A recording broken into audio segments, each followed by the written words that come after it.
Change management 4 principles. First principle, understand change. To successfully promote the benefits of the change, you need to understand them yourself.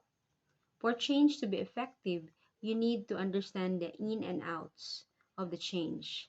For example, what it is, how it will achieve, and why it needs to happen. Second principle is plan change. Any plan you make has to be right for your organization. This can be include achieving high-level sponsorship of the change project, as well as identifying wider involvement and buying in opportunities. And the third principle is implement change.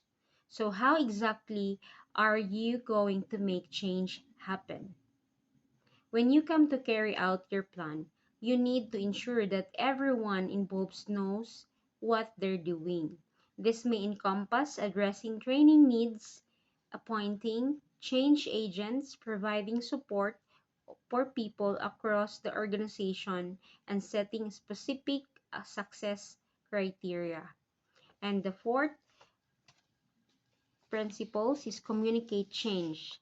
The change that you want to implement has to be clear and relevant, so people understand what you want them to do and why they need to do it.